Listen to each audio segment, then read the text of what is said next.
B103, the Shy's home for R&B and throwbacks. And we are celebrating Black History Month, and we are celebrating those legends and those Chicago history makers who have shaped not only our culture, but our community as well. And this name is known to everybody. When I say everybody, I mean everybody. And that is the legendary Mr. George Daniels. Thank you. Welcome to V103. Welcome to iHeartMedia. You love our studios, don't you? I love it. And thanks for the invitation. I mean, Absolutely. I've watched you guys grow from down on Michigan Avenue. Yep. Still on Michigan. 332. South Michigan, yeah. Yes, sir. You have been just a big part of the culture here in Chicago and beyond. Not just here in Chicago, Unc. People know you all across the United States, and I might want to say all across the world. You're global, honestly. I've been a few places. Yeah, you definitely have. We just want to first thank you. I give you gratitude personally for all that you have done for my career. I mean, you put me on some stages with some big names, and you always show me love whenever I'm out and about. And I just thank you for your humility, because you have been amongst the greats, sir. Oh, I have.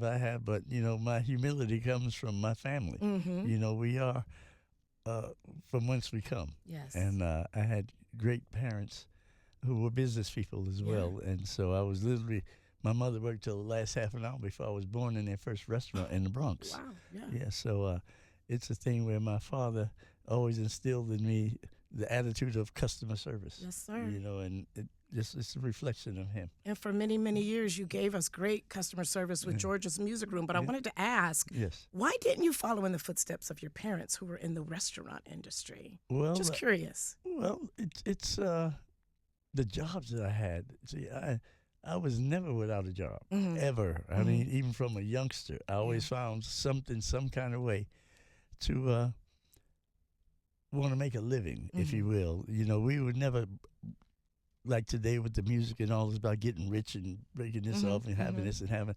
It was always about making a living and contributing to the family. Yeah. And this comes from childhood for me. And so my list of jobs is just amazing. I've never, ever been without a job, ever. Wow. Wow. Because you opened George's Music Room, the famous George's Music Room on the west side of Chicago. You had just turned 21? Yep. What? Yeah. So that's that entrepreneurial spirit that you got from your parents. Yeah, that. But then the people that I worked for, I was always good at my job. Whatever I was given to do, I overexcelled. And I attempt to teach young people when I go to places, whether it's a bar or what have you, and I watch people that work. And I always ask them, you ever thought of being in business for yourself? When I see those traits of entrepreneurship, because the way I was, based upon my father's upbringing and my mom, my grandmother, you know, you overexcel. You know, you do more than you ask for. And, Absolutely. And every job I had, I was really good at it. They'd give me more responsibility. When I wound up in the music business, the record stores, I was working for a black man. His name was Jimmy Manette. He owned One Stop Records Incorporated. You know, like Barney's and Joe's, the One Stop. Well, he had a number of locations, and I wound up getting a job for him because my dad, we had restaurants here in Chicago eventually on 47th Street. And I started working for this gentleman. And at first I was selling records wholesale out the trunk of my car to all the, quote, mom and pop record stores. You know, to be Lee and Bob's Cleaners and Records, Sonny's TV Repair and Records. Most folks don't realize the importance of those small businesses that don't exist anymore in our communities. Absolutely. And I influence young people to think about the history of their neighborhoods, at least go back and look, because they have no sense of it. We have generations now that are growing up without anything around the corner from them. Yeah. I remember George's Music Room. It didn't matter where you lived in the city of Chicago, whether you were in the suburbs, whether you're on the north side, where you over east, out west. Well, you were out west on the west side, 60644. South side, it did not matter. Everybody knew about George's Music Room.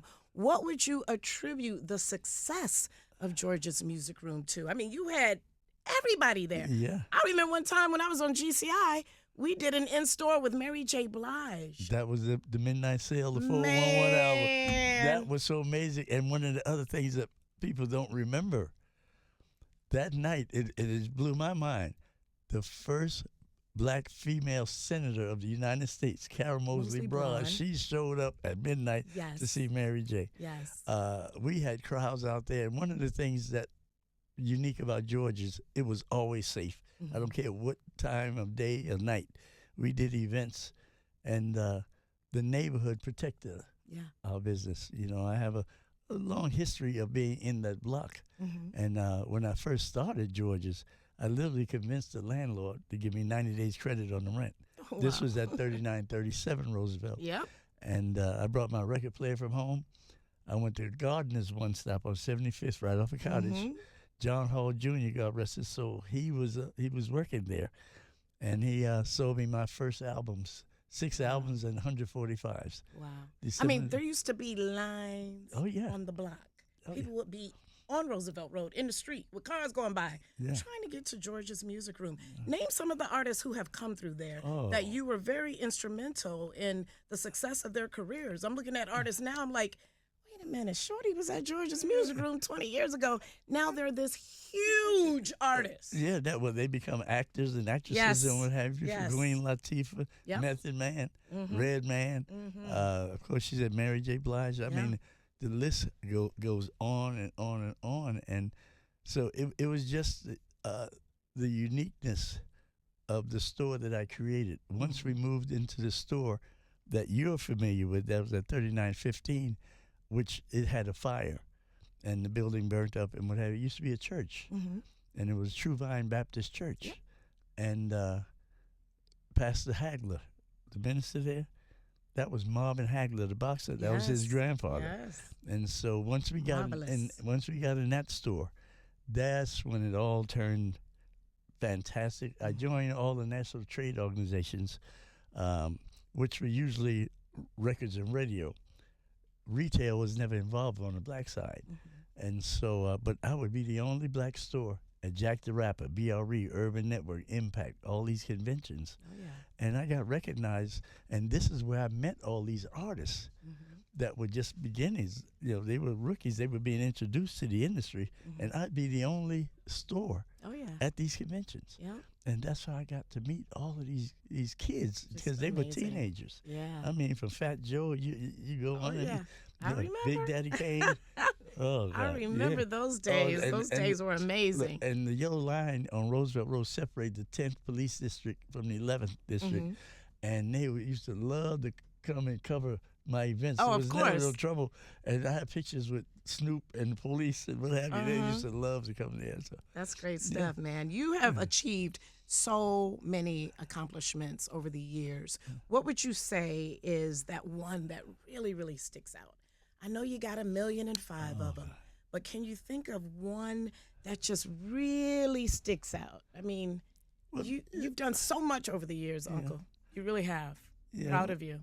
Yeah, well, the accomplishment was getting that building I was telling you about, because Mhm. eventually, and it was a neighborhood that helped me build that store out. Yes. Actually, you know, the guys from Absolutely. the pool room and all, they wanted to help Mm-hmm. because I had gone through some personal issues. And I mean, you know, from Bobby Womack to Al Green, I mean, the veteran artists. And the one unique point I really want to get across is not just about George's, it was about us as independent record stores, quote, the so-called mom and pops. Mm-hmm.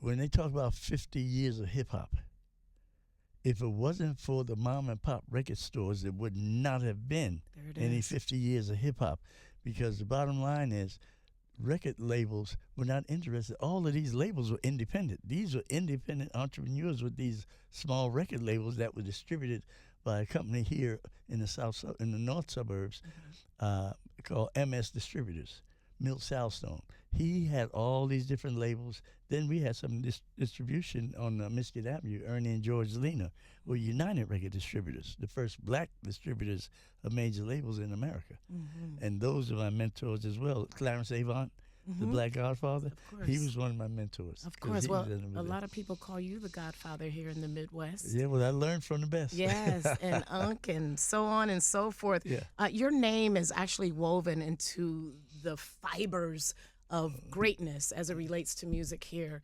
in Chicago. What do you briefly want to say to those who, when they see you out on the streets, hey, Unc, they give you a big hug, and Yes. you're just so respected in the city of Chicago. What do you want to say to people who have been loving on you for decades? I'm just so honored that they remember me. They remember, of course, my kindness, but they remember George is not just because of George. I had some of the greatest young people. And at my peak, I had 15 full-time employees, okay? Wow. And they all walked to work. They came from the neighborhood. And that's what I pride myself in.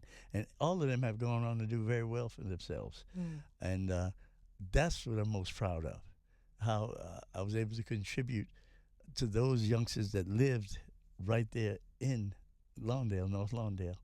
Yeah. Very well respected, sir. Yeah. Let's talk about your documentary. Yeah. They're going to be doing a preview of that out in L.A. soon, this week.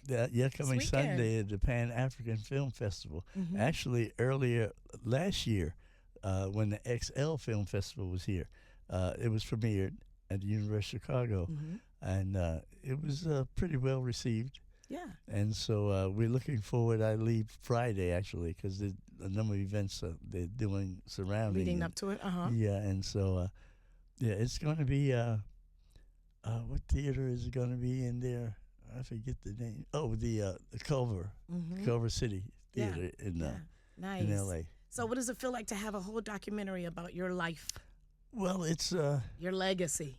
It's odd. It's a funny feeling to sit there and watch it and say, "Wow, I did that." Yes, You know? yes. It's the things that people remember, those that were interviewed, and I'm just honored that Robin Thompson and her husband, Craig Thompson, made the investment in creating this documentary for me, and I'm very honored.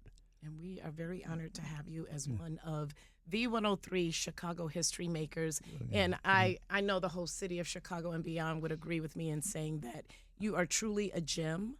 And we want to continue to thank you for all that you have done for countless artists and just regular, everyday, normal people like me. You always have a smile. You always have some history. You're always spitting gems and knowledge about the music industry. And we thank you, and we appreciate you.